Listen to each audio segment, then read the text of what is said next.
Emily sat alone. The old house creaked around her. Shadows danced on the walls. She hugged her knees to her chest, trying to ignore the unsettling quiet. Outside, a dog barked, the sound distant and mournful. Emily shivered, pulling her shawl tighter. She tried to focus on a book, its pages yellowed with age.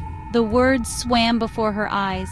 Her heart pounded in her chest, each beat echoing in the silence. The grandfather clock in the hall chimed midnight, its sound like a hammer blow. Emily jumped, her breath catching in her throat. Just as the echo of the chime faded, Emily heard it, a faint whisper. It seemed to come from the wall behind her, a soft, rustling sound. She froze, listening intently. Had she imagined it? She strained to hear, holding her breath. There it was again, a little louder this time. A cold shiver ran down her spine. Her eyes darted around the room, searching for the source of the sound. The shadows seemed to deepen, closing in on her. Emily slowly rose from her chair, her heart pounding in her ears. Cautiously, she approached the wall where she had heard the whispers. The air grew colder as she drew closer. A musty smell, like old earth and decay, filled her nostrils. She pressed her ear against the cold stone. The whispers were clearer now, more insistent. They seemed to swirl around her head, pronouncements in a language she couldn't understand. Fear tightened its grip on her throat, making it hard to breathe. Suddenly, a section of the wall in front of her began to bulge outwards. The whispers grew louder, morphing into guttural groans. Emily stumbled back, her eyes wide with terror. The stone crumbled, dust raining down from the ceiling. Through the widening crack, she saw it, a single bloodshot eye staring back at her.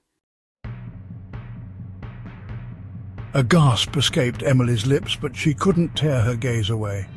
The eye blinked, and a low growl reverberated through the room. The creature in the wall was pushing its way through, its strength immense. Terror threatened to overwhelm her, but a strange sense of determination rose within Emily.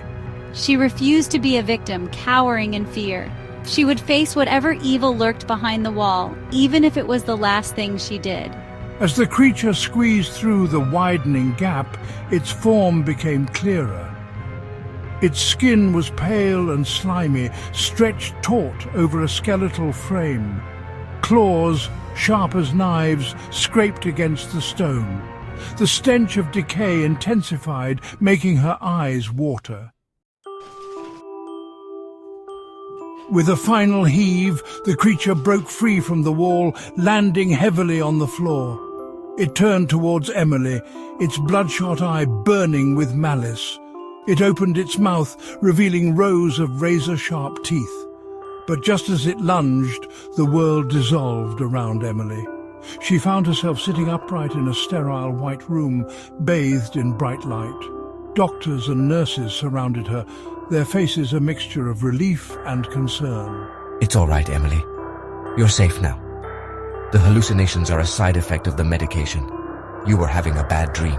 Emily stared at them, her mind reeling. Had it all been a dream? The whispering wall, the monstrous creature, was it all just a figment of her imagination?